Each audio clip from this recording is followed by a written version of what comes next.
네, 안녕하세요. 마케팅의 렌스 임팩트 마케팅의 정파 마케터입니다.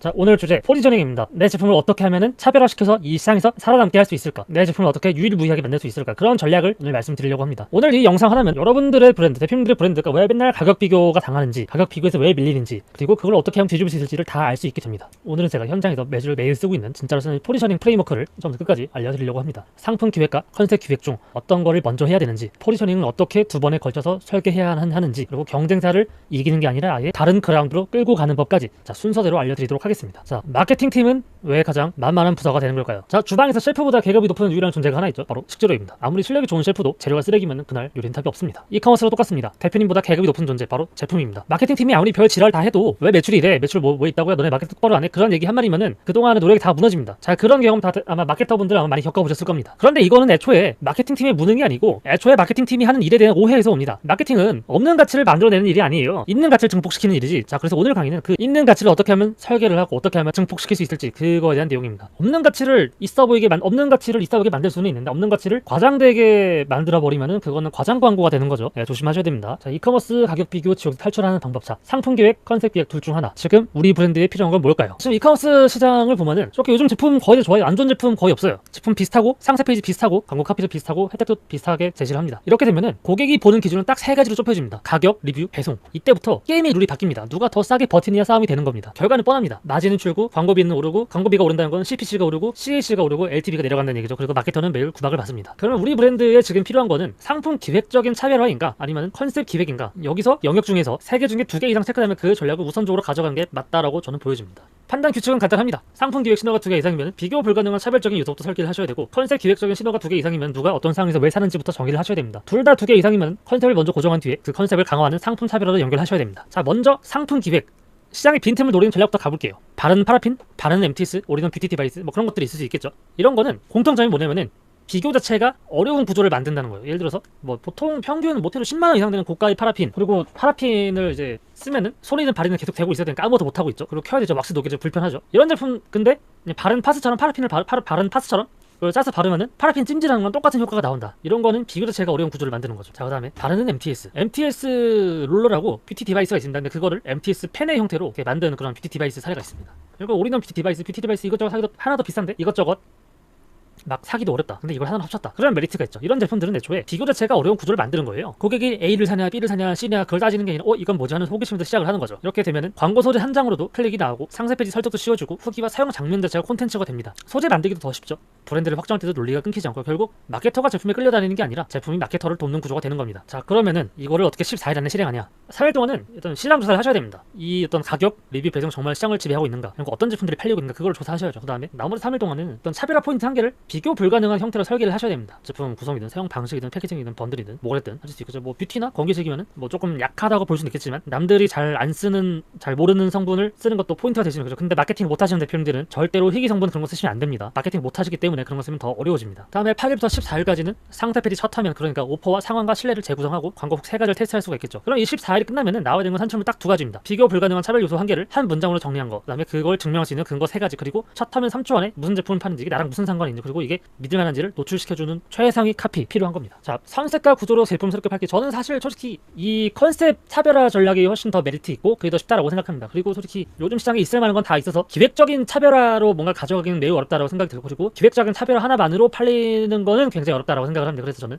컨셉 차별화를 좋아합니다. 이거는 컨셉과 구조로 제품을 새롭게 파는 전략이죠. 제품이 평범해도 고객이 사는 이유를 새롭게 만드는 것. 첫 번째 사례, 이거는 실제 사례인데요. 제가 예전에 했던 사례인데, 이제 그 건강즙을 파는 브랜드가 있었어요. 근데 거기서 이제 어린이 영양 간식 바를 파는데 기존에 카피가 뭐 몸에 좋아요, 건강에 좋아요, 엄마가 좋아요, 우리 아이가 잘 먹어, 그런 내용만 썼었는데 너무 심심하잖아요. 재미없잖아요. 그래서 제가 이제 배치동 엄마들을 선택 뭐 그런 식의 카피를 썼어요. 그렇게 하니까 실제로 클릭률이 2배가 오르고 매출이 2배가 올랐습니다. 바뀌었냐? 사회적 맥락 하나로 감정적인 이유가 바뀌었기 때문이죠. 그다음에 상부라세요 빚. 이거는 되게 유명한 세일즈 사례인데요. 영업사원들한테 뭐 테스트한다고 빚을 스님들한테 팔아오라고 시켰대요. 근데 한 명은 스님들한테 그냥 빚을 그냥 팔았대요. 빚 사라고, 머리 빚으라고. 그래서 이제 겨우 1개 팔았나 3개 팔았나 막 그렇다고 들었고, 좀 다른 사람은 스님 이거 머리 긁을 때 비슷해요. 머리 긁기 참 좋아요. 그렇게 해서 팔았고, 마지막에 사람은 이제 나무 빚에다가 스님이 어떤 인사말을 새겨가지고 그걸 관광지 기념품으로 바꿔서 팔았습니다. 그렇게 하니까 엄청 잘 팔렸죠. 결국 똑같은 제품인데 고객이 느끼는 의미가 달라진 거죠. 그렇게 하니까 팔 수 있었던 사례인 거죠. 자, 고객은 물성이 아니라 상황과 의미를 삽니다. 고객은 제품 기능만 보고 사질 않아요. 사실 요즘 시중에 안 좋은 제품이 어딨어요? 거의 없어요. 사람들은 물건의 기능만 보고 사는 게 아니라 그 순간의 감정, 상황, 의미까지 부여해서 사는 거예요. 밤에 치킨 하나 시켜먹으면서 사람들은 5만 가지 정당화를 시켜요. 자기 나름대로. 색감 전다고. 옛날에는 뭐 그러니까 뭐 물론 이제 최저가랑 리뷰만 가지고 구매 기준이 되는 제품들도 있지만 요즘 많은 제품들은 구매 이유를 어떻게 설계하느냐에 따라서 매출이 달라진다라고 생각이 됩니다. 자, 컨셉 기획 이것도 14일 동안 할 수 있습니다. 누가 어떤 상황에서 왜 사는가 이 제품을 그걸 한 문장으로 정리를 하셔야 됩니다. 그리고 컨셉 후보로 3개를 만들고 광고로 컨셉을 테스트합니다. 물론 광고를 돌릴 자본금이 없으면은 뭐 광고로 테스트를 못하겠죠. 그냥 하나 정해서 그걸 하다가 어떻게든 얻어 걸리는 걸 팔아야겠죠. 그 다음에 승자 컨셉으로 상세 페이지에 리뷰 수집 구조, 리타겟팅 소재까지 연결하는 방향이 있습니다. 누가 언제 왜 사는지를 정리하고 왜 사야 되는지, 왜 믿어야 되는지를 근거를 정리합니다. 그다음에 광고용 한 문장 3개를 뽑고 상세 페이지 첫 화면 거기서 왜 사야 되는지를 딱 정리해둡니다. 그러면은 컨셉 기획도 완성이 되는 겁니다. 자, 정리해서 표로 보여드리면은 뭐 이렇습니다. 차별화 포인트에서 제형 같은 것도 차별화 포인트가 될 수가 있죠. 건기식에서 뭐 예를 들어서 멜라토닌 젤리가 나왔다. 처음 나왔을 땐 신기하겠죠. 근데 그것만 가지고는 막 매출이 많이 늘거나 그러진 않을 겁니다. 근데 뷰티 쪽에서 제형적인 특별함, 그러니까 이건 어떤 느낌이냐면은 그 순딩이라는 뷰티 브랜드가 있는데 거기 클렌저가 되게 인기가 많습니다. 그런 어떤 좀 히트적인 여성분들이 많이 좋아할 만한 그런 제형 뭐 디자인이어서 이렇게 많이 좋아하는데 그런 건 충분한 차별화 포인트가 된다라고 생각이 됩니다. 그리고 뭐 이제 어떤 그 전에 그 이덴시아 떡섭 클렌저 같은 사례도 있죠. 이거 뭐지? 신기한데? 그런 걸 만들 수 있으면 상품 기획적인 차별화를 성공시켰다고 말을 할 수가 있죠. 근데 컨셉 기획 컨셉 기획은 제가 정말 잘하는 건데 뭐 좀 있어 보이게 얘기를 하면 컨셉 기획, 재포지셔닝이라고 말을 할 수가 있고 좀 싸 보이게 말을 하면은 상품 바꿔 팔기라는 스킬이라고 표현할 수가 있습니다. 그 영화 울프 오브 월스트리트를 보면은 레오나르도 디카프리오가 나와서 뭐 펜을 팔아보세요 그 얘기를 하잖아요. 그 펜에 대해 이 펜이 어떤 펜이냐, 이 펜에 뭘 할 수 있냐, 어떻게 의미부여를 하느냐에 따라서 가격은 천차만별이고 팔 수 있는 방법도 다양해집니다. 그래서 컨셉이 중요합니다. 자, 제품 기획적인 차별화도 없고 전략적인 컨셉 차별화도 없으면은 마케팅 난이도가 졸라 높아져요. 전 이러면은 막 못해요. 그러니까 이렇게 돼버리면은 그냥 가격하고 리뷰만 비교 기준이 되는 거예요. 그럼 결국에 마진이 하락돼서 체력적인 되는 거죠. 그러다가 매출 서로 다 까먹고 망하는 수가 있는 거고. 컨셉은 없는데 제품 기획적인 차별화가 있다. 그러면 이건 컨텐츠를 통해서 기능적인 설득이 가능할 수는 있습니다. 근데 감정적인 체감 포인트는 좀 약하다라고 저는 생각이 듭니다. 근데 여기서 이제 제품 기획적인 차별화는 없지만 전략적인 컨셉 차별화가 있으면은 의미 부여를 해서 감정적인 설득이 가능하고 테스트도 용이하다고 생각이 듭니다. 다 있으면은 마케팅 난이도가 낮아지죠. 근데 그런 경우는 별로 없다라고 생각이 듭니다. 자, 가격 경쟁 구조와 차별화 컨셉 구조를 나란히 놓고 비교해보면 이렇습니다. 가격 경쟁 구조는 고객의 기준이 가격, 리뷰, 배송. 차별화 컨셉은 이유, 이미, 상황. 가격만 놓고 보면 계속 경쟁사 제품이 비교가 되는 거고 뭐 하나라도 차별화 시켰으면은 비교가 덜 될 수 있게 하는 거죠. 결국 차별화가 안 되면 계속 최저가 싸움만 하게 되는 거예요. 인지도랑. 근데 그래놓고 매출 좀 늘려라, 뭐 좀 해라 그러면은 매일 스트레스 받는 거죠. 물론 이제 쿠팡만 할 거면은 이런 거 신경 안 쓰셔도 됩니다. 쿠팡은 뭐 구조상 비교 기준이 명확하고 고객 구매 의도도 갖고 들어오고 UI UX 자체가 뭔가 그런 어디를 가든 물건을 사게끔 되게 용이하게 되어 있게끔 그렇게 설계가 되어 있습니다. 그리고 쿠팡에서 물건 살 때는 별로 고민을 안 하잖아요. 뭐 그런 이유에서 말씀을 드리는 거죠. 근데 단점도 명확한 쿠팡은 규칙이 바뀌면 매출이 흔들립니다. 경쟁자가 들어가면 가격이 또 무너집니다. 그리고 또 마케터가 두드러기 많습니다. 그리고 쿠팡에서는 잘 나간 제품 있으면 자기들이 PB 상품 만들어버리죠. 그거 조심하셔야 되죠. 저는 개인적으로 회사에서 마케터가 가장 만만해지는 순간은 제품을 팔 이유가 없어질 때라고 생각합니다. 마케터한테 가장 중요한 일은 광고를 더 잘하는 게 아니고 이 제품을 사야 될 이유를 만드는 거라고 생각을 합니다. 상품 기획을 하든 컨셉과 구조로 이유를 만들던 뭐 하나라도 있어야 돼요. 장점이 둘 다 없으면은 그냥 가격 싸움 노가다일 뿐이에요. 자, 그럼 포지셔닝이 무엇인가? 한 문장으로 정의하면은 뼈대인 제품 기획으로 경쟁을 지우고 용은 마케팅 프레임 씌워서 매출을 올린다. 그런 전략인데 저는 후자만 하셔도 충분하다라고 생각을 합니다. 포지셔닝은 말 예쁘게 하기가 아닙니다. 고객의 머릿속 기준을 바꾸는 설계입니다. 고객이 제품을 평가할 때 쓰는 3가지를 의도적으로 세팅하는 작업이라고 저는 생각을 합니다. 비교 대상, 뭐하고 비교하기 만들 건데 시작 프레임, 이 제품을 무슨 의미로 받아들이게 할 것인가, 결정 트리거, 결제 버튼을 누르게 하는 감정 스위치가 무엇인가. 마케터는 결국에 감정을 팔아야 됩니다. 자, 사람이 지갑을 여는 순간에는 이 중에 하나가 최소 하나는 무조건 작동을 합니다. 작동할 수밖에 없습니다. 자, 그러면 내 귀찮게 왜 포지셔닝 그런 걸 해야 되냐, 그냥 광고만 잘 돌리면 되지 않냐. 포지셔닝이 없으면 실무는 늘 같은 결말로 되돌이표가 돌아갑니다. 그러니까 계속 매비소티처럼 무한 굴레에 빠지는, 가격 비교를 빨려 들어가고 뭐 여기는 얼마로 내렸네, 여기는 얼마 하네, 우리는 매출이 없네, 너는 뭐 하니, 계속 그런 얘기만 무한 반복입니다. 결국 뭘 해야 될지 몰라요. 그렇게 되면은 오늘은 성분 얘기하고 내일은 감성하고 그 모레는 할인 얘기하고 결국 소비자가 뭘 원하는지, 얘가 이 제품을 왜 사야 되는지 모르는데 계속 그 얘기만 하고 있으면 뭐합니까? 이건 멍청한 짓이죠. 이거는 광고 최적화가 아니라 도박이죠. 어떤 축을 개선해야 되는지 기준이 없는 거죠. 포지셔닝이 있으면은 경쟁 구도 자체가 바뀝니다. 게임의 룰, 운동장을 바꾸세요. 비교 기준을 바꿔버리면 같은 제품도 다른 가격으로 팔릴 수 있습니다. 자, 여기서 중요한 구조 하나 짚고 갈게요. 포지셔닝은 2번 할 수 있습니다. 이 순서를 강제로 고정하셔야 됩니다. 제품 출시 전에 제품 기획적인 포지셔닝 뼈대를 세우셔야 됩니다. 카테고리 타겟 구성 스펙을 재설계해서 경쟁을 지우는 거죠. 출시 후에는, 그러니까 정확히는 제품이 나오고 팔기 전에 상세 페이지 만들기 직전에 프레임을 씌워서 인식과 비교 기준을 바꿔서 배출을 만드는 거죠. 뼈대 없이 영어만 넣으면 카피만 바꾸면서 파는 그런 놀이가 되는 거고, 영어 없이 뼈대만 있으면 좋은데 안 사는 제품이 됩니다. 결국에는 둘 다 중요합니다. 근데 이 기획적인 포지셔닝을 막 되게 엄청난 차별화 그런 거를 하려기보다는 그냥 기획적인 포지셔닝을 뭘 할 수 있나 조금이라도 고민을 해보시고 만들면 더 좋은 제품 나올 수 있지 않을까 하는 게 제 생각입니다. 그리고 이 모든 포지셔닝 전술은 치명적인 논리 3가지로 귀결됩니다. 경쟁자가 세면은 싸우는 링을 바꾸세요. 디바이스, 전문가, 의료, 뭐 관리 비용 그런 거 대비해서 이거는 얼마다, 가격이 개해자다, 개이득이다, 이렇게 얘기하면은 가격 정성이 무너지는 거죠. 자, 프레임 전환, 제품 본질은 그대로 고객이 듣고 싶은 언어로 이미를 바꾸는 거죠. 치료를 예방으로, 미용을 통증으로, 약을 보호로, 본능 자극, 공포 게으름. 사람들은 항상 이성적으로 자기들이 결제를 하고 사는 척 하지만 실제로 인간은 감정 동물이에요. 저는 특히 공포를 좀 많이 파는 편입니다. 그런 걸 많이 자극을 하고. 자, 제품 출시 전에 기획 포지셔닝으로 경쟁을 지운다. 이 기획 단계의 포지셔닝은 광고 카피로 싸우는 게 아닙니다. 시장에 던지기 전에 제품을 어느 랭에서 싸우게 할지를 결정하는 겁니다. 6개 유형이 제품 기획 포지셔닝의 핵심 무기라고 생각이 듭니다. 자, 첫 번째 사례, 비염 스프레이를 코에 뿌리는 마스크로 팔았던 사례가 있습니다. 스프레이 하면 약, 치료, 보통 애들이 싫어하죠. 근데 마스크라고 프레임 씌워버리면 보호, 예방, 안전, 조축이 밖에서 죄책감을 해소할 수가 있겠죠. 뱃살 마사지기를 허리 스트레칭 기구. 몇 년 전에 EMS, 한 10년 전? 그쯤에 이제 EMS 뭐 운동기구에서 막 이제 배에다가 이거 기구 붙이면 복근 운동에서 복근이 생긴다, 그렇게 광고를 했었었죠. 근데 그거 한다고 뱃살이 빠지지는 않았죠. 근데 이게 진동 기능이 있고 근육 자극하는 기능은 맞으니까 그러면 이걸 허리 스트레칭 기구로 팔면은 팔 수 있겠죠. 이런 게 개념 재정의 사례입니다. 자, 여러 기능 성분을 엮어서 고민을 종결시키는 전략. 왜 먹히냐면은 사람들은 공부하기가 싫어요. 그러니까 찾아보는 게 귀찮은 거죠. 그러니까 뭐 쓸 없어도 되는 샴푸, 그다음에 뭐 올인원 영양제, 뭐 그런 사례가 있고, 그다음에 또 짬짜면 같은 것도 그런 사례죠. PC방에서는 파는데 요즘은 중국집에서 파는지 모르겠는데 이런 것도 카테고리 융합적인 전략이라고 볼 수가 있겠죠. 자, 오션2 리버 전략. 전문가 시장의 기술 권위를 가정용으로 끌어내려오는 전략입니다. 왜 먹히냐? 가격을 조끼값이 아니라 관리 비용으로 인식시키면 저항세. 어떤 사례냐면 크라이오테라피가 이게 뭐 호날두가 몸 관리할 때 쓴다고 해서 유명했던 뭐 그런 건데, 이게 영하 몇 도더라? 되게 낮은 온도에서 일시적으로 막 이렇게 죽게 했다가 밖에 나오면은 이게 퍼포먼스 향상이나 뭐 그런 거 좋다라고 얘기하더라고요. 근데 이걸 실제로 국내에서도 할 수 있는 센터 같은 것들이 있는데 비쌉니다. 1회에 10만원인가? 그리고 각 그 기구 자체가 6천만원인가? 뭐 그래요. 근데 이거를 다이소에서 팔면은 그런 얼음조끼 같은 거를 가정용 크라이오테라피라고 팔면은 다이소 얼음조끼랑 비교가 되는 게, 아이스팩이랑 비교가 되는 게 아니고 크라이오테라피하고 비교가 되는 거죠. 그렇게 하면은 좀 팔 수가 있겠죠. 권위의 차양, 뭐 호날두가 쓰는 기계가 아니라 호날두가 쓰는 방식을 하는데, 근데 여기 어떤 논문 연구 결과라든지 그런 것들을 가져오면 더 신뢰감이 들겠죠. 자, 유지 관리의 시장. 자, 이거를 10만원짜리를 매주 와서 받아라 하는 것보다 매일 할 수 있는 빈도가 더 이기는 구조라고 보여지죠. 샵에서 1회 10만원인데 맨날 갈 수 있나요? 가는 것도 귀찮죠. 헬스할 때 제일 힘든 게 뭡니까? 헬스랑 가는 게 제일 힘든 거죠. 운동이나 회복은 강도보다 빈도가 중요하죠. 1회 비용으로 집에서 평생 매일 쓸 수 있다. 성능의 10분의 1이어도 비용이 600분의 1이어도 성능이 10분의 1이어도 비용이 600분의 1이고 빈도가 무한되고 내가 원할 때마다 아무 때나 쓸 수 있다면 개 이득이죠. 그럼 이성적인 판단을 할 수가 있겠죠. 뭐 과학적인 트리거. 사람들은 논문을 몰라도 추우면은 에너지를 쓴다라는 생물학적 상식이 있죠. 그래서 뭐 찬물로 샤워하면 체지방이 탄다, 그런 얘기도 있고. 그래서 이거 얼음조끼 입으니까 덜덜 떨리죠. 지금 그게 당신의 지방이 타는 증거입니다. 뭐 이렇게 불편함이 효과의 체감 증거가 될 수가 있는 거죠. 자, 서비스 믹스. 서비스로 비교자체를 불가능하게 만드는 전략.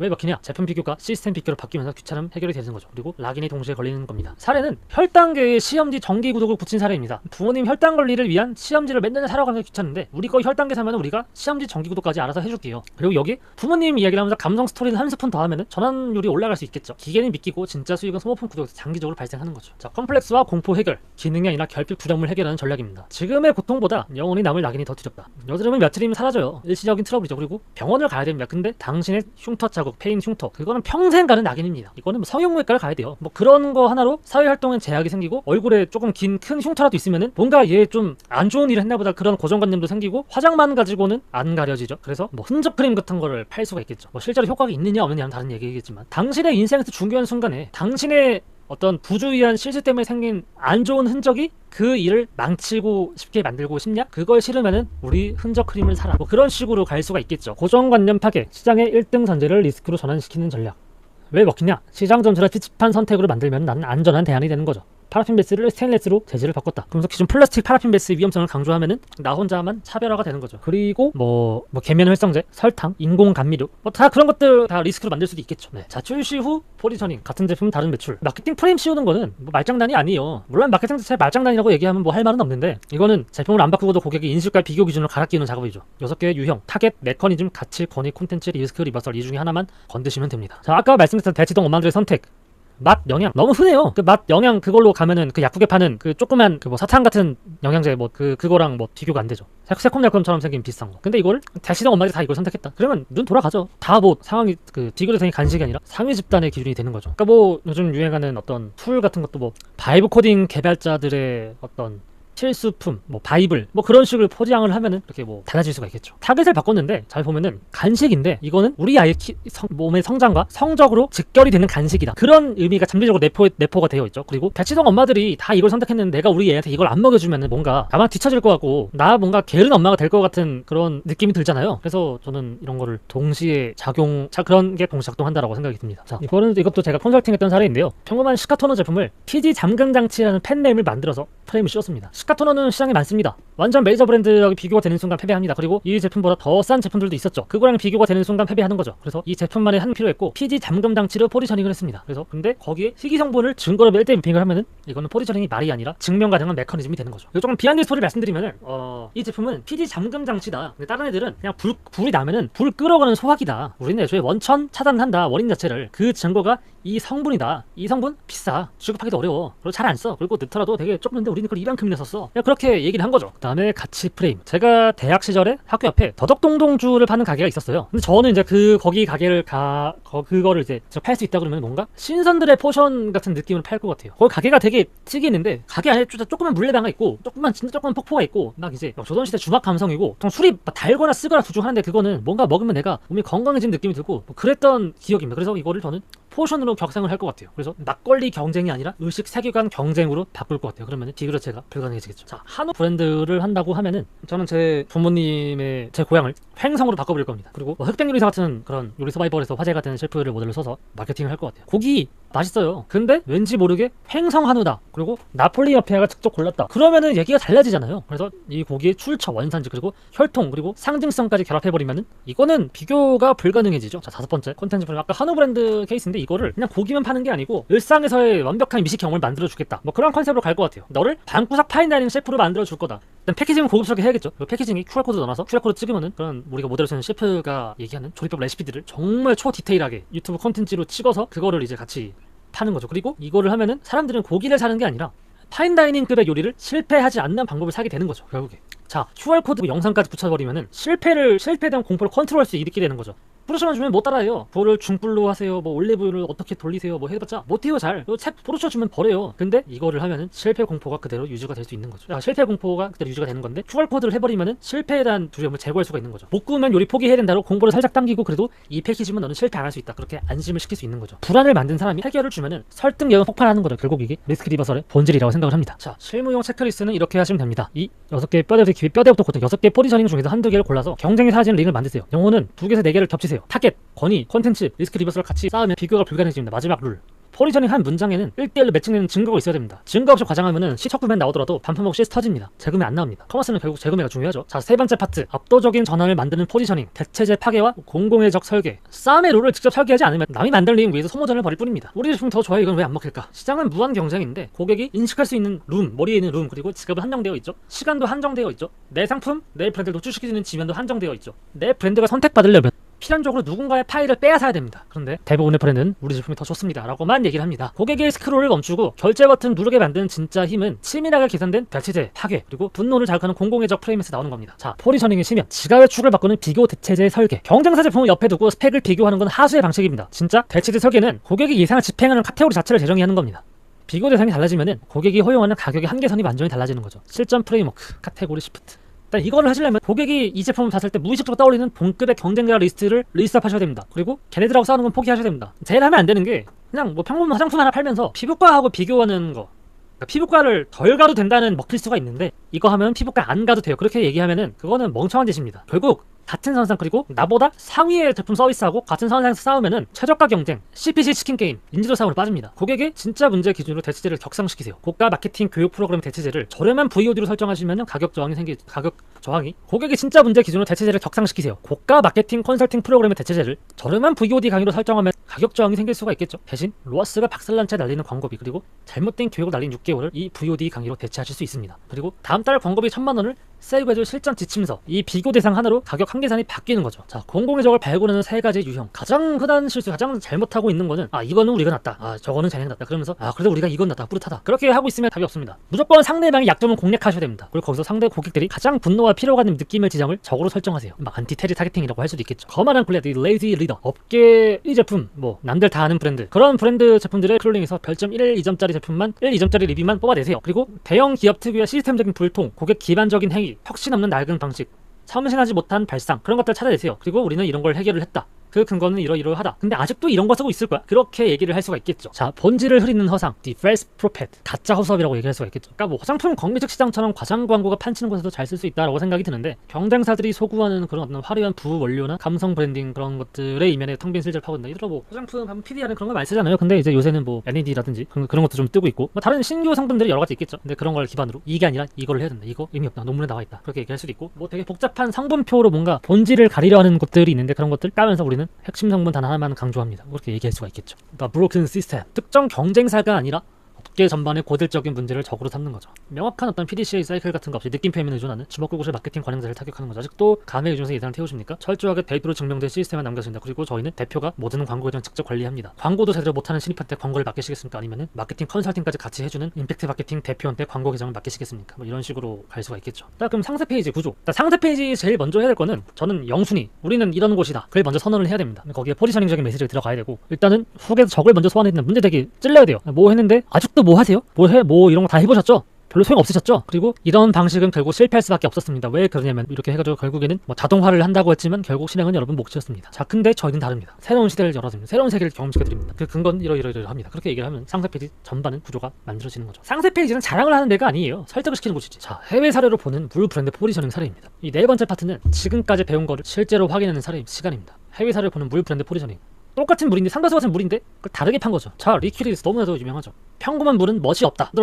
thirst. 뭔가 데스메탈적인 그런 밴드가 해법한 그런 메시지 같죠. 오스트리아 알프스 생수를 펑크 헤비메탈분하고 같이 엮어서 포지셔닝을 시켰습니다. 물을 어떻게 보이게 할 것이 아닌가, 이 물을 마신 사람을 어떻게 보이게 할 것인가를 설계한 거죠. 저는 정말로 이거 보고 감탄을 했습니다. 리퀴드 워터석을 비교할 만한 브랜드, 복스드 워터, 그냥 덜 죄책감이 드는 물, 패스워터, 재사용 습관, 저스워터, 윤리적 소비처럼 국내에도 러너들을 위한 물병이 있죠. 한번 먹고 버린 삼다수통이나 자꾸 물 다 먹어 계속 들고 뛰어대는 그런 거 말고, 이제 한번 다 먹으면은 찌그러뜨려서 주머니 넣고 뛸 수 있는 그런 물병이 있었죠. 저스워터, 윤리적인 소비처 미스, 식탁 위의 지위와 분위기, 별대섬의 희소성, 라이터, 물과 함께 사는 예술 취향, 에토스워터, 기부하는 경험, 만화로 모르겠네요. 어떻게 읽어야 될지. 해양 플라스틱 이슈 참여. 똑같은 물을 이렇게 다양하게 팔았습니다. 물도 이렇게 팔았는데 대표님 브랜드라고 못 팔 게 뭐가 있겠습니까? 워터 is better. 박스에 든 물이 더 낫다. 재활용은 가능한데 결국 환경오염에 주범은 플라스틱 대신에 박스에 든 물을 드세요. 이거는 약간 어떻게 보면 PC적인 포지셔닝이라고 할 수가 있겠죠. 패스워터. 핵심은 생수를 샀는데 일회용품이 아니라 물병이 남는다. 그러니까 리필 가능한 알루미늄 용기로 파는 거죠. 그러니까 최초인지는 모르겠지만 생수 업계의 모습. 많이 팔아야 되는데 친환경이어야 한다. 근데 이거는 같은 병을 여러 번 쓰게 하는 브랜드로 해결을 한 거죠. 근데 이렇게 팔면은 저는 재구매는 잘 모르겠습니다. 많이 팔긴 팔렸을 것 같은데. 자, 저스워터. 연예인, 종이 패키지 책임 있는 수원. 이 세 가지를 결합한 사례라고 하더라고요. 연예인이 만든 물이 아니라 환경 문제에 참여한다는 젊은 소비자 정체성을 부여한 거죠. 리퀴드에서 착한 척하지 않는 반응. 저스워터. 착한 소비에 참여하는 정체성. 뭐지 그런 식으로 방향을 잡은 거죠. 보스. 판 거는 노르웨이산 물이 아니라 고급 레스토랑 테이블에 놓일 오브제를 판 거죠. 원통형 투명 유리병, 향수병이나 인테리어 소품처럼 보이게 설계한 거죠. 경쟁 상대가 다른 생수가 아니라 와인병, 호텔 어메니티, 패션 액세서리 그런 거랑 경쟁을 시키는 거죠. 리퀴드에스는 물을 맥주처럼 좀 세련되게 보이게 만들었다고 하면은, 이 보스는 물을 향수 고급 주류처럼 보이게 해서 뭔가 어떤 좀 캐주얼한 감성, 파인다이닝에서는 이런 걸 팔 수도 있을 것 같아요. 제 개인적인 생각으로는.